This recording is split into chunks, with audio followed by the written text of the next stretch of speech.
Hey everyone, welcome back to the shop. Making sure the microphone is actually working. The microphone is working. Okay, good. If you guys can't hear me, just say something in the chat, and I'll see if I can get it fixed. Um, we're trying out new mics, new cameras, all of this stuff, trying to make this live stuff a little bit better for everyone. Tonight, I wanted to go over the Quik-Latch uh, air cleaner um, latch system. I don't know what you want. Wing nut remover.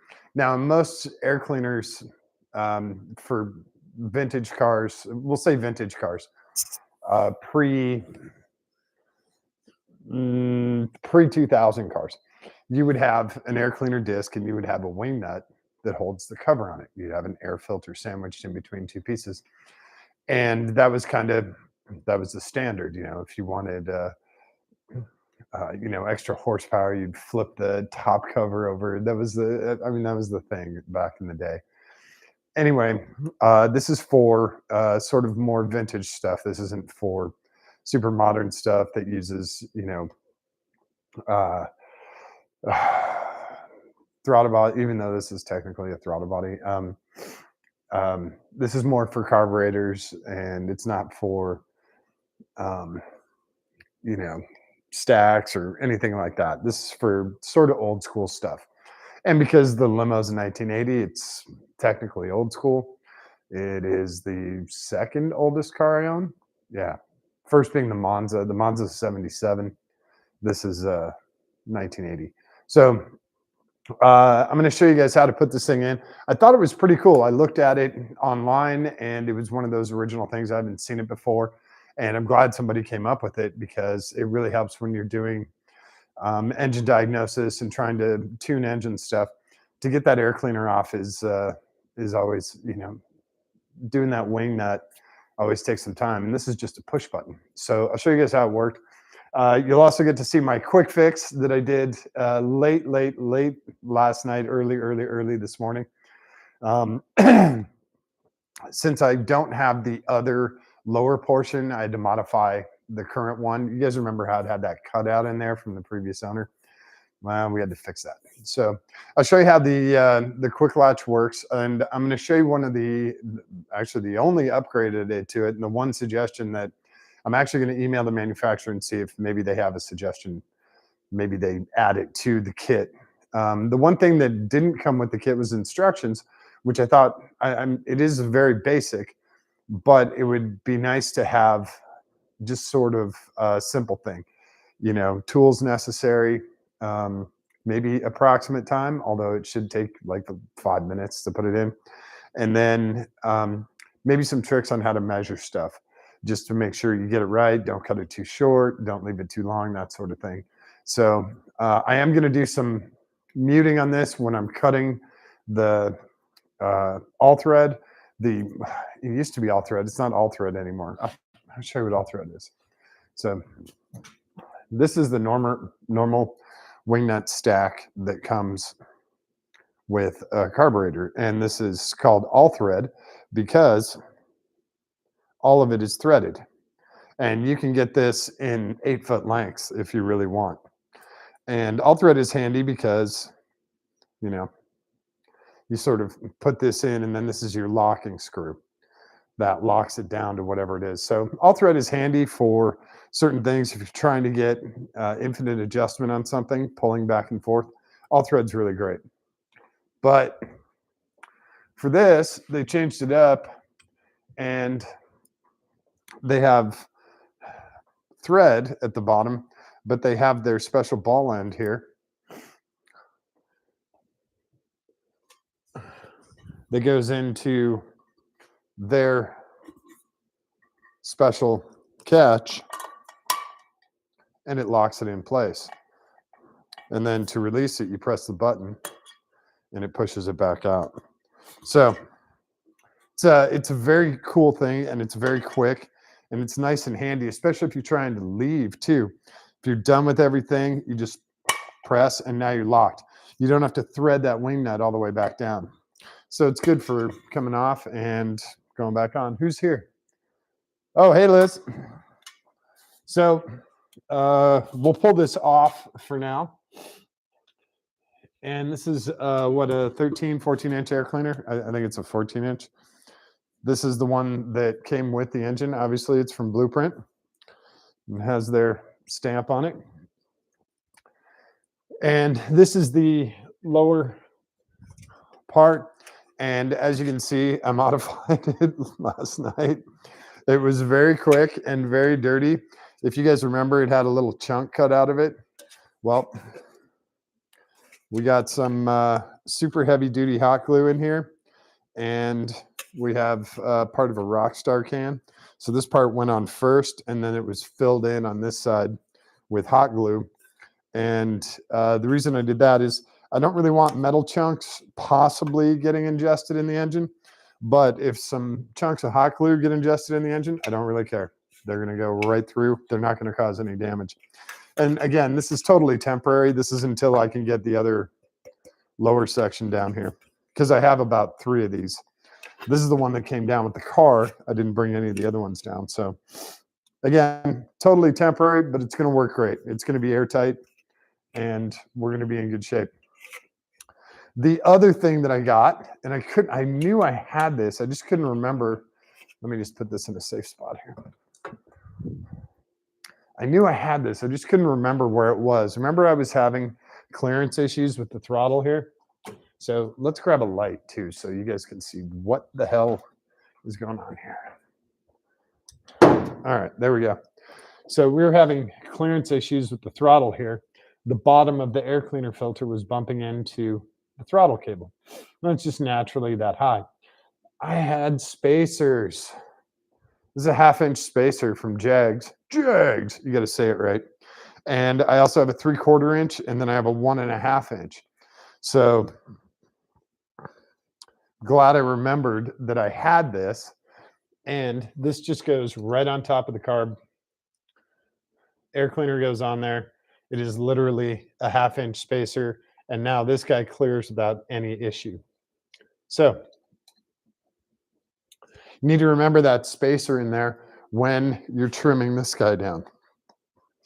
I'll bring you guys in closer in a minute, but these are the basics. So what I'm going to do is I'm going to be trimming this a little bit at a time until it is the perfect height to give us a nice tight seal with the air cleaner and everything there.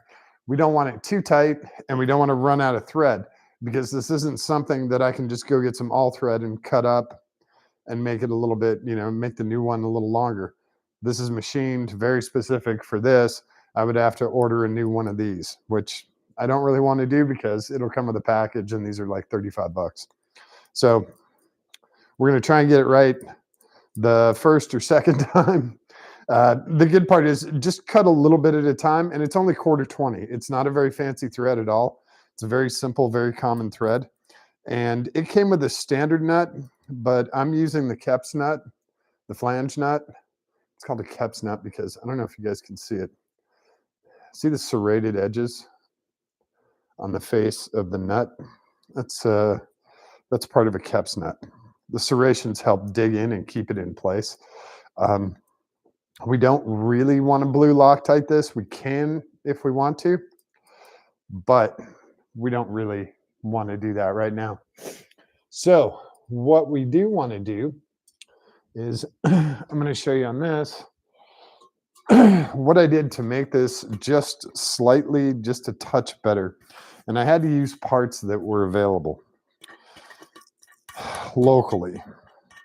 Not exactly what I wanted, but pretty darn close. So this is our nut. Oh, look at that. Isn't that weird? There's a Rockstar right there. That's so odd. That's the good stuff. Actually, I don't even know if I can get this apart now. I just did a test fit, and it's really tight in here. I might have to unthread.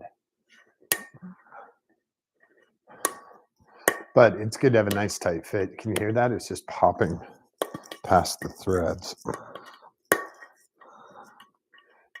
God, I still have nails left. Although with my mani-pedi tomorrow, I won't have them left very long. Just kidding.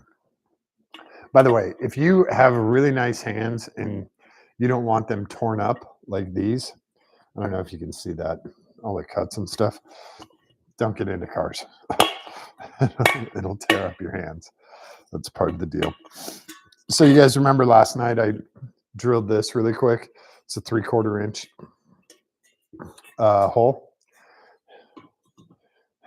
Today I went and got these.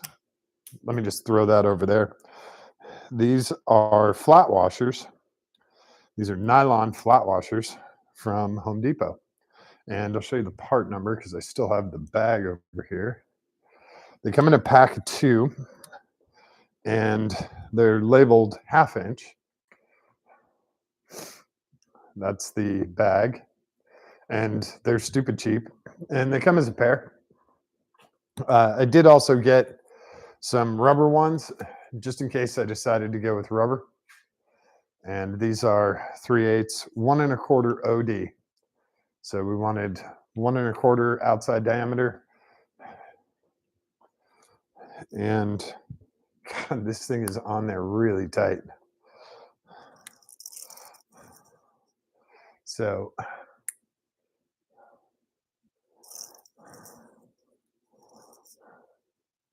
this is on there, man. All right, anyway, this guy's going to stay on here. So he got drilled out, and we now have a nylon washer. Now, these are about 3 times as thick as what I wanted. I just wanted some shims, very thin piece of nylon, very thin piece of plastic. These guys are super thick. If you want to sand these down, you can. Easy way to sand them down and keep them flat is to put them between 2 sandpaper on 2 2x4s and rub them back and forth.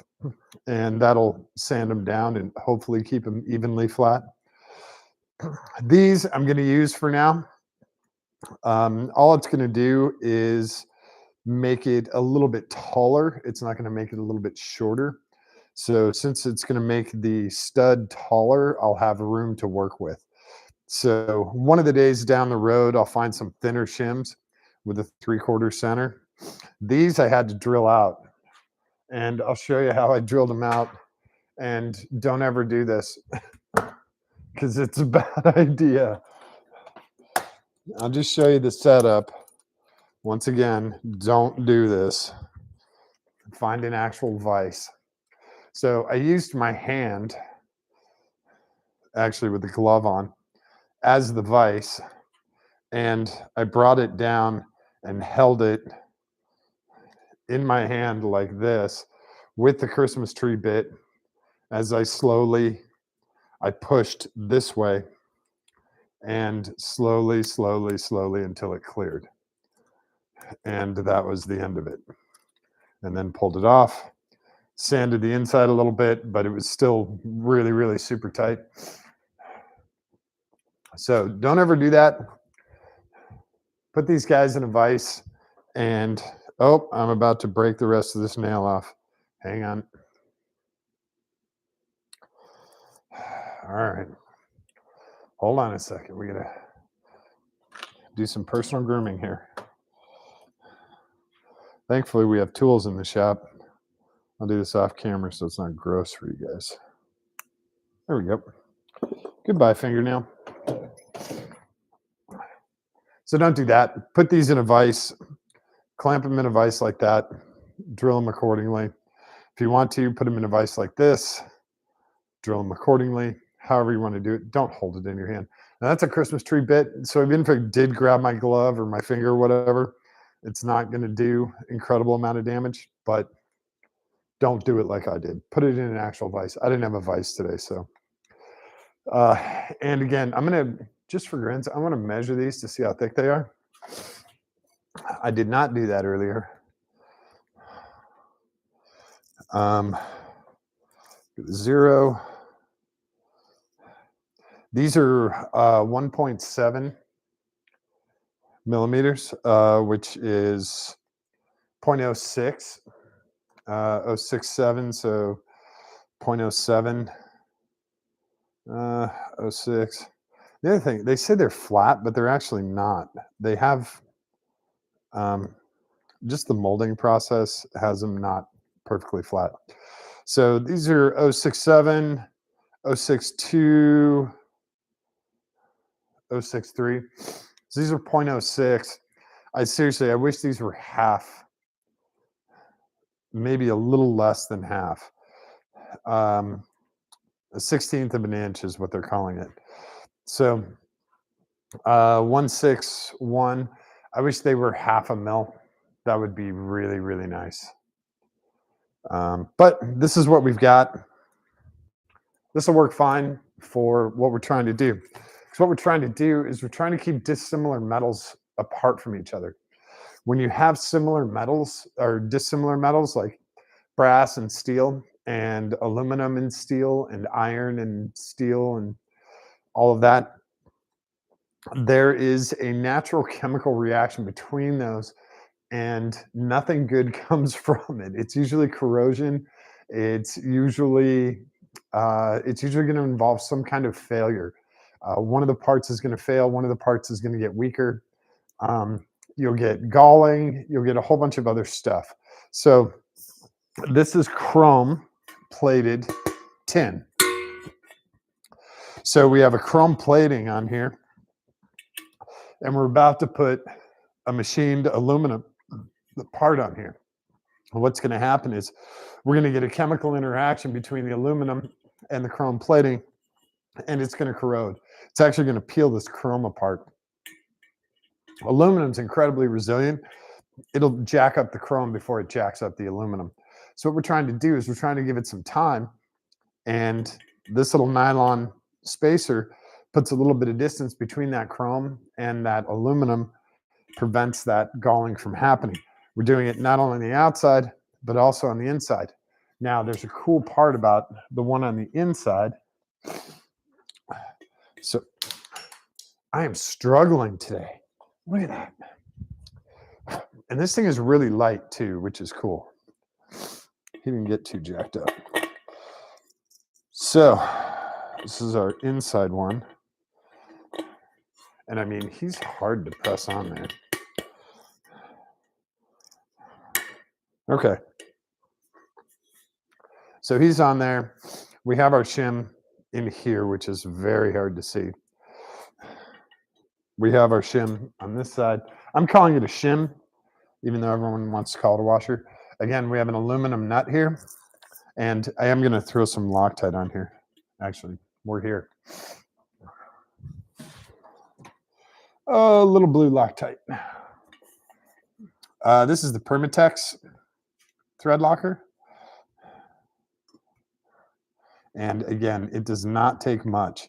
We just want to prevent this thing from falling down. Now, if he does fall down, he's going to fall onto that shaft. He's not going to go anywhere, but he's going to make a hell of a racket. So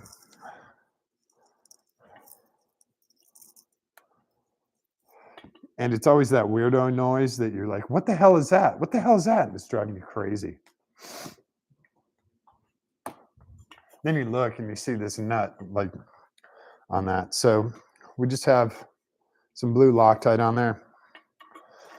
We're going to put our nut on, and our nut is not faced, so it's ambidextrous. It can go on either way.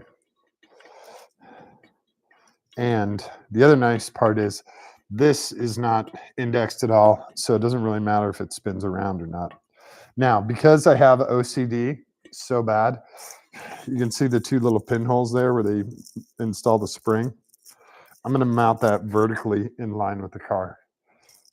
That's nothing. You should see what I do with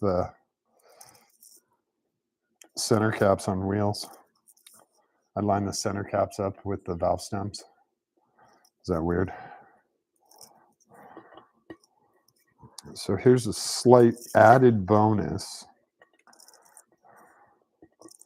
to adding these washers on here. Now that guy's going to spin. I don't want him to. He's just so tight in there. Okay.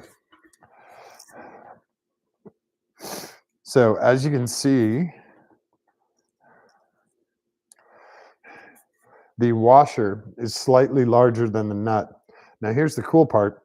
When you put your tool on here, your crescent wrench or whatever, you're going to have a slight barrier between the nut and the lid.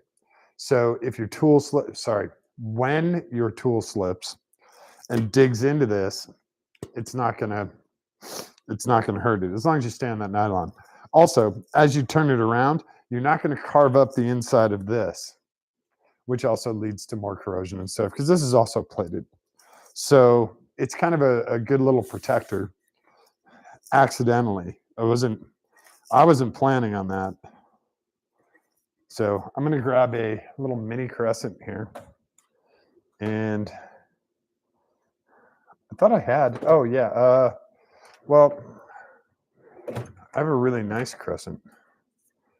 This big boy, and so if he slips or whatever, you can see now. Could actually probably use those two holes with a spanner and hold that thing while you're tightening it. But again, it has to be like snug on there. It doesn't have to be. You're not holding the engine block together. But the nice part is this does provide a really nice protective surface.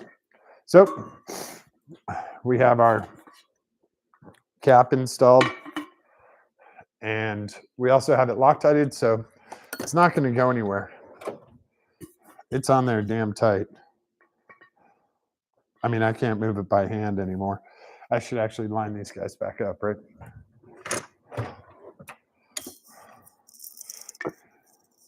They did rotate slightly.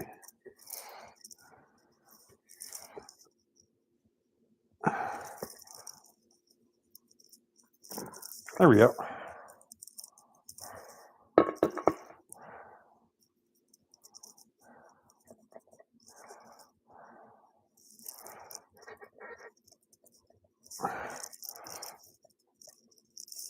Trying to put pressure on that front just to hold it. So now we're all lined up on the backside. So cap is totally installed.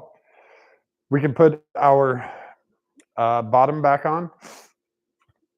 Well, we can put our stud in. What we're going to do is we're going to put our stud in all the way to the bottom.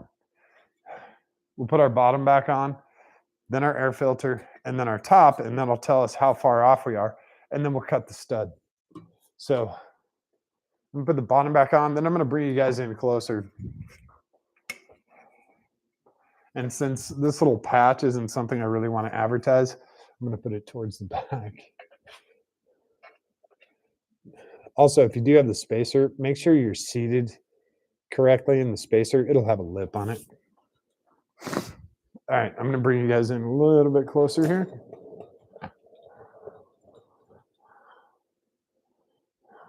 Hopefully that works. Stay. This thing is on wheels, so it doesn't really want to stay. So here's our mounting stud. Make sure I get enough room here. I'm going to put him all the way to the bottom. There he goes. And I'm doing all of this by hand. No tools yet. So that's our bottom. Now, if we really wanted to, we could measure here and then do our offset, all that stuff. We're just going to keep it super simple. No major tools or anything. Set our filter in place.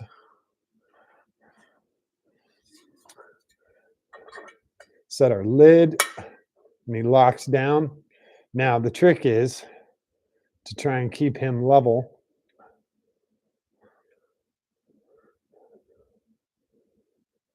Stay level, buddy.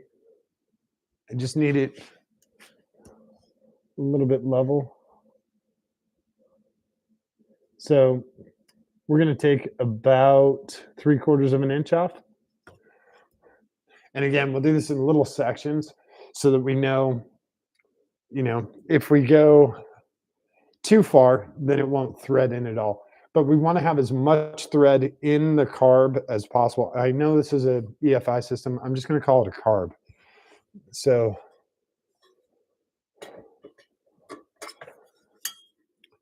just for simple sake. So I'm going to keep my caps nut there.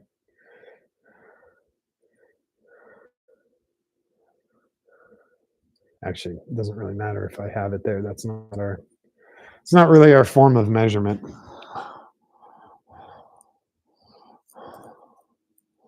I'm actually going to take it. No, I'm going to leave him on there. He's fine. So now we're going to take a Dremel with a cutting bit.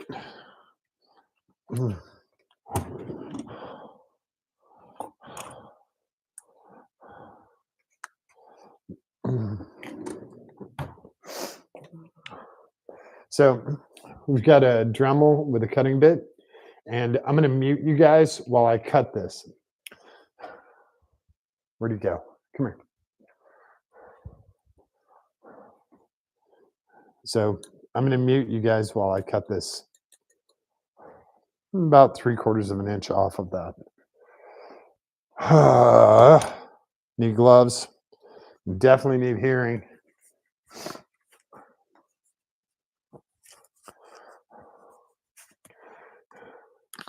Need cutting stuff. Ears, gloves, eyes. Please, please, please, please do that stuff. All right.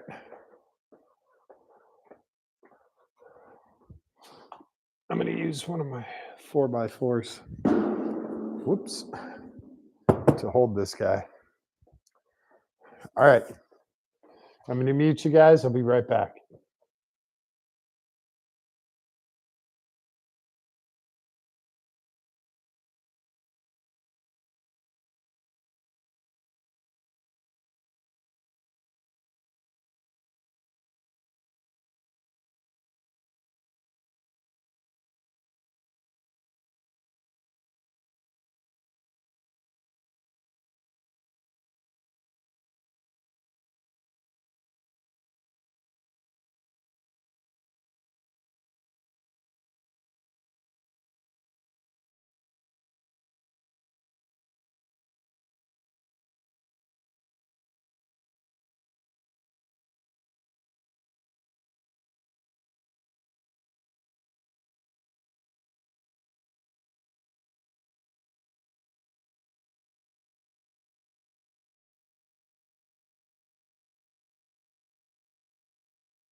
All right.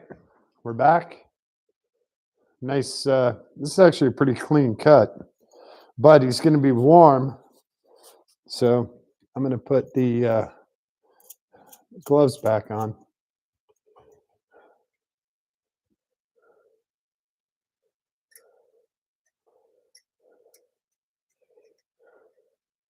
Again, I'm going to go all the way to the bottom.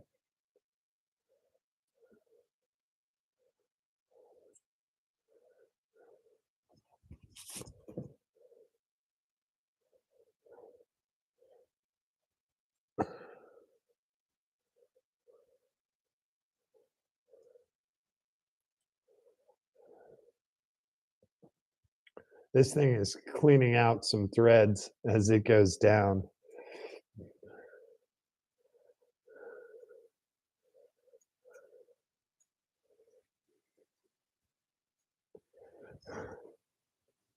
I gotta hit this edge a little bit.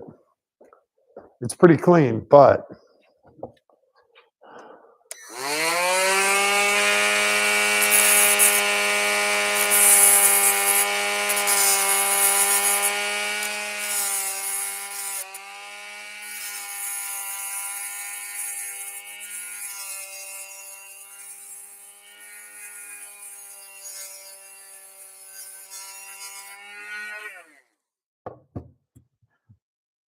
using a Dremel as a belt sander is not ideal.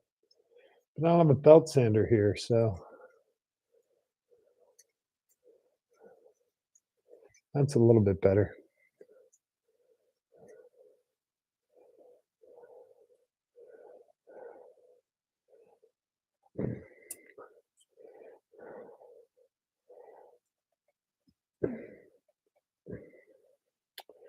Oh, come on, buddy.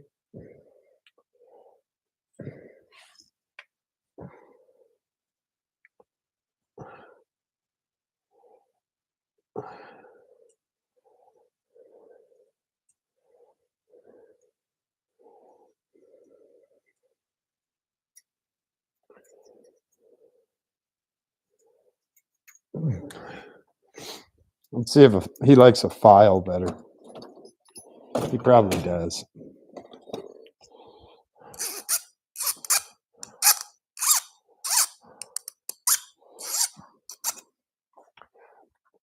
What I'm doing is just filing this really sharp edge here where the threads got cut. I cut it a little too square, so it's acting like a bottoming tap.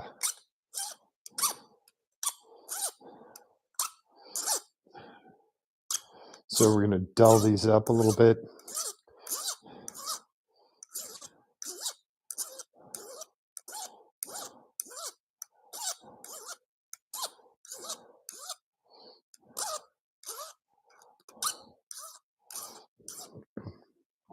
So it rounds off. And I'm rotating this as I'm doing it, trying to keep the same angle. Of course, a belt sander is way quicker.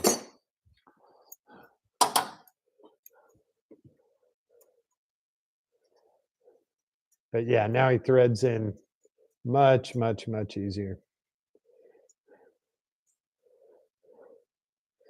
We get him all the way down there. All right, that's it. Okay, now we can check again. Should be pretty close here. Oh, pretty close.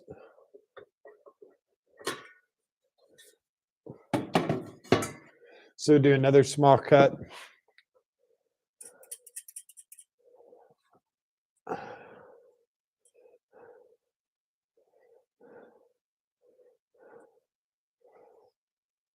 Probably pretty close to the one I just did.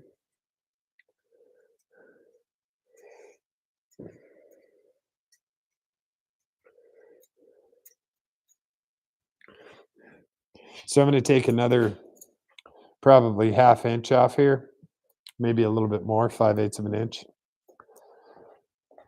And I'll put you guys on mute while I do that. So sorry, we're going to go on mute. Hang on.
All right, success. I'm gonna give this a little file here.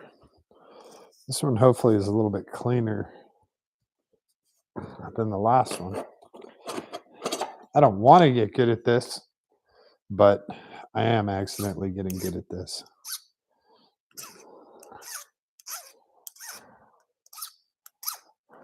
Oh, he's warm, but he's a nice stainless steel.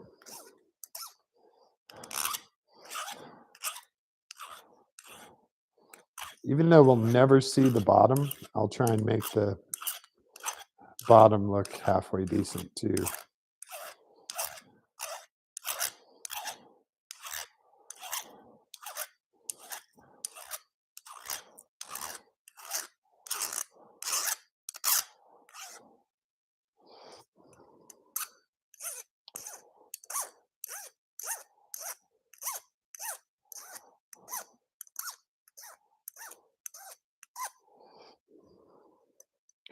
Again, if you do this on a belt sander, it takes about 5 seconds.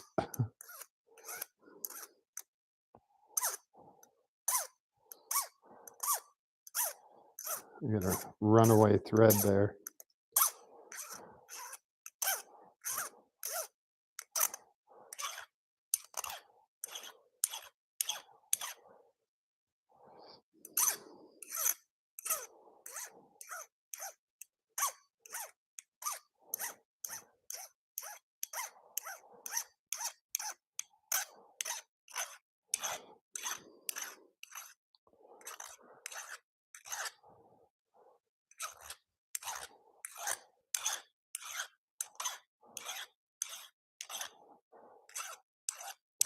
Looks pretty good.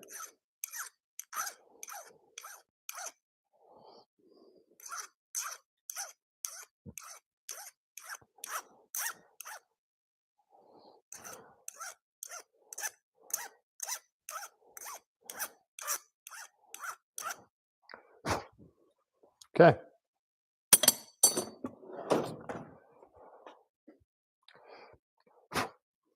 Blow that off.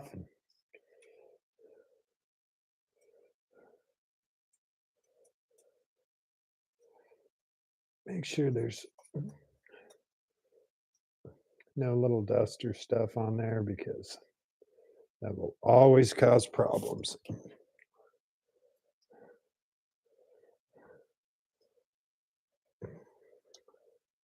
Okay, I think we're all the way down. Let's give this a shot.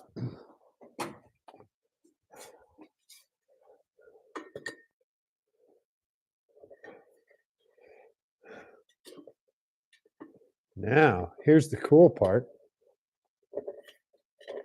He almost goes. So, I'm going to come back up.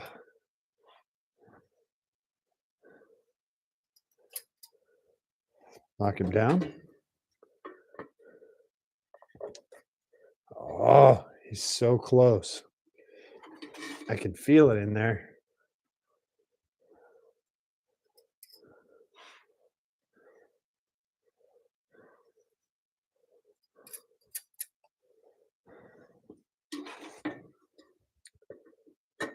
Oh. Oh, he's so close. He's so close.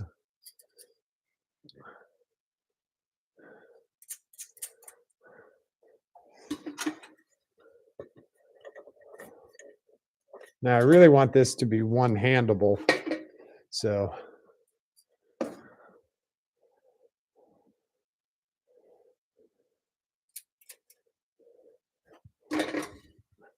you can just put it on and snap. Come on, buddy. I did put him kind of far in there. Okay.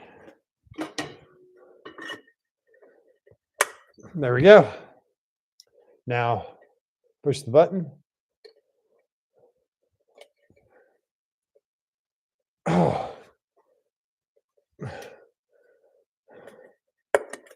Okay. Just a touch more, and he'll be easy to pull out of there, I think.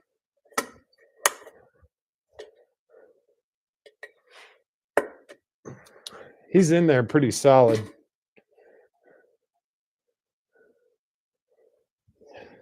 So make a little fine adjustments, and then just a little press on top, little press on top, and he comes off.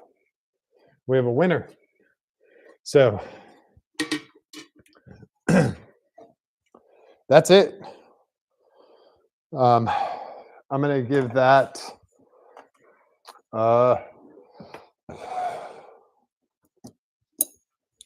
little nut. Is he a 1/2 inch? He's not. He's a 3/8, or maybe a 7/16. Yep. Just give him a little snug up. Take off my muffles, and there we go. Air cleaner's on. I don't know if I've ever seen an air cleaner cover go on and off so quickly. Set it on, center it, press it, and it's locked. Now it's not coming off of there.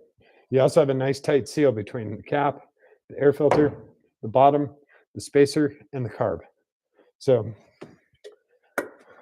press the button, full access. That is very slick. Very content with that. So put all this stuff away, and we'll call it a night, right? I mean, can I spin this? Yeah, I can still turn it. I guess if I wanted to go a little bit tighter, I could, but I'm very happy with how that turned out. So, yeah, calling that a job all done, right? It takes a little bit to get that height correct. The height is the difficult part. Making sure that you have enough height with the stud where you can press down and it catches easy, but you can also press the button and it lifts off easy. So that's the difficult part with that. But finding that height just takes a couple of cuts. And I guess the other good part is it makes for easy, quick filter changes. You change those filters out, what, once a year? Once they go black, then you're like, all right, I better change this thing out. But yeah, so we have that, and that's all completed now. Like I said, and like I showed you guys, the only thing I would change is the adding a couple of those nylon shims in there. If you add those nylon shims, really, really, really makes a difference. Just in terms of protecting it long term and protecting it during install. Because also you have that aluminum going up against that chrome. As it's rotating, it's going to strip some of that chrome off. Now your protection's gone. Aluminum doesn't really need a ton of protection, but that chrome is on that tin for a reason. So same thing on the other side. As you're tightening the nut, that nut is going to carve away that chrome. But if you have a nylon spacer or washer or shim in there, it's just going to move that nylon around. It's not going to carve at that chrome. So super cheap too. They can keep the exact same price because getting nylon shims, you can get 10,000 nylon shims for about $5. So it's not going to up the price, and it's definitely going to up the quality of the part. So I'll shoot those guys an email, send them some pictures, and let them know that they have a great product, but it can be greater real quick. With minimal cost, minimal invasiveness, they can add it to their current packaging, all of that. And then the only other thing I would tell them is that they can add some tips or whatever regarding installation. You're going to need a 3/4 inch bit, and Uh, any tips that they have regarding height? So they should also have a part number for a replacement stud. So when people do cut them too short, they can order a replacement stud if they already have a cap. Um, so that helps them sell more parts. That helps them have a much better product. Better product equals more sales, usually. See also Zune. I don't know if anybody remembers those things. So that's about it for tonight. I'm pretty happy with how it turned out. I like that clean look. I like how fast it is. There's no wing nut that you have to spin and spin and spin and spin. Um, and the other good thing is usually you lose that wing nut. That wing nut will liberate itself somewhere, and you're like, all right, well, where the hell's the wing nut now? So that's a good part. I like that part too. Um, you're not going to lose parts. If you lose that cap, if you lose the air cleaner top, I can't help you. I'm sorry. That's a big deal. Um, but everything else, yeah. So, um, and it is reusable. So if you do damage your air cleaner cap for some reason, or you want to change out to a black one or whatever, you can take that apart and put it in the new one, which is cool. It's not a one-off thing.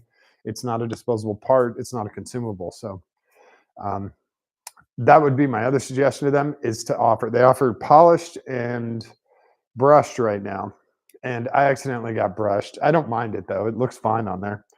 The thing I would add is black, and if possible, since it's aluminum, offer the other popular anodizings, the reds and the blues. So um, that might be down the line. Again, until they get more requests for it, there's no reason to do production for it.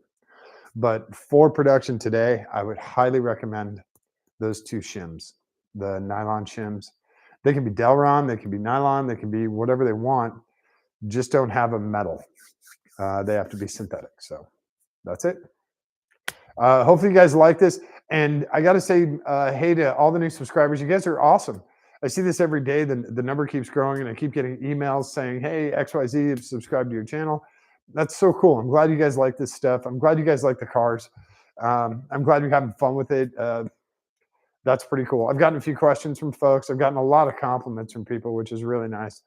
And I absolutely adore hearing those. So um, the other night we had one of our friends in here just went and bought a Miata, and he's going to do a whole uh, going through fixing up, making the Miata super nice. He's going to start his own channel and do it all there. So we'll link up on that, and I'll send you guys over there. You can check out all of his stuff. So it's cool to be an inspiration for that. That makes me feel really, really good, like really good. Like I don't mind that it was 38 degrees this morning in Florida. So yeah, um, I appreciate you guys. I really do. Like I said, I'm not getting paid for any of this. I love that you guys are having a great time with it, and I love teaching you guys. So um, again, if you do have any questions, comments, whatever, put them down there. Text me, email me, whatever. I'll get back to you as soon as I can. On YouTube, it's a little weird. I don't get the notifications about messages. I have to go into the channel, go into the personal spot, and then look for those messages. So it's a little bit more. I'll see if I can change those settings where I get those notifications quicker. But some of you guys have sent me messages from a couple of weeks ago, and I didn't see them. So um, I'll get back to you guys as soon as I can. When I catch those, I'll definitely do that. And tomorrow we're going to be doing a bunch of wiring. We have parts coming in. We're going to clean up the spark plug wires and some other wiring. We're also going to get in underneath the car and do the wiring for the airbag gauge that tells us all the pressures in the airbags, and get the gas gauge going. So we'll have all of that stuff up front where we can see it. We can look at it anytime, which is that would be a big thing. This car hasn't had a gas gauge in more than 20 years. By the way, just a fun fact, I was looking up history on this car, trying to find some more information about it. It is very hard. There is not a ton of info on this car. And I found an old article from I guess about 10 years ago, a gentleman had written an article regarding this. He saw it on an eBay auction, and he did a little bit of research and wrote a little article about it, which was actually pretty funny. He was talking about it being an Uber, which is ironic because it actually might end up being an Uber. Um, and I contacted him, and he said he was going to do some research and see if he could dig up, the stuff that he had found on the car, which would be really cool. Just trying to find history. Still haven't found the music video that this car's from.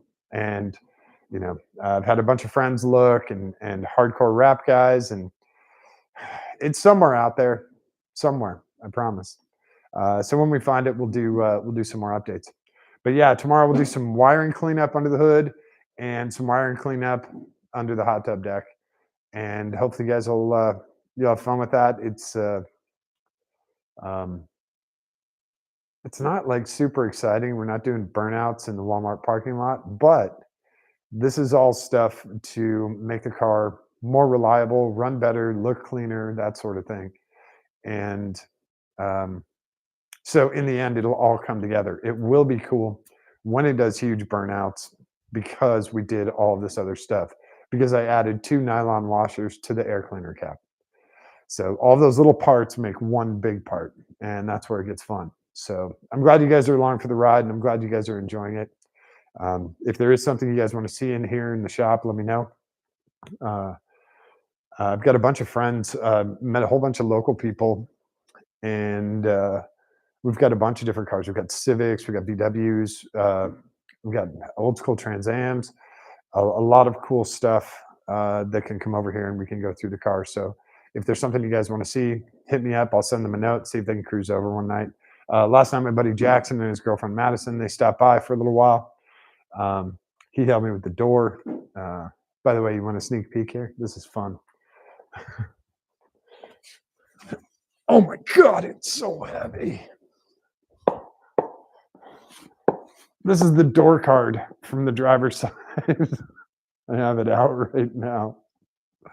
And yes, you have to pop this little speaker in order to see the screw that holds this thing in. There's only 2 screws that hold this whole thing in. It is so thick. Holy crap. This thing's heavy. Anyway, inside the door, when I originally did the poppers, there's a latch mechanism, and one of the wires for the latch mechanism was just dangling there. And I don't know why I never took it out when I did the door poppers. I was just excited to have the poppers in and put the door card back on. But now every time you move the door, you would hear this cling, cling, cling, cling. So last night I took it off and I cut that little piece out and I threw it away. I haven't put the door card back on. It's hard to do with one person. It's really heavy. So hopefully I'll try and get that on tomorrow.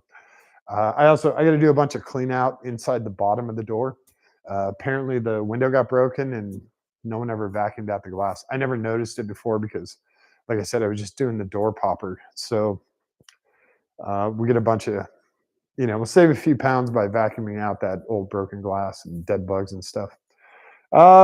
That's about it for tonight. Thanks, you guys. And yeah, if you have questions about the part, shoot me a comment. I'll send a link in there. Again, they're not paying me anything. They didn't send it to me for free. I paid for it. So none of the stuff here. If I get it for free, I will definitely let you guys know. But nothing here. Absolutely nothing here. Nothing you see in this picture has been free. Nothing. Not a single thing.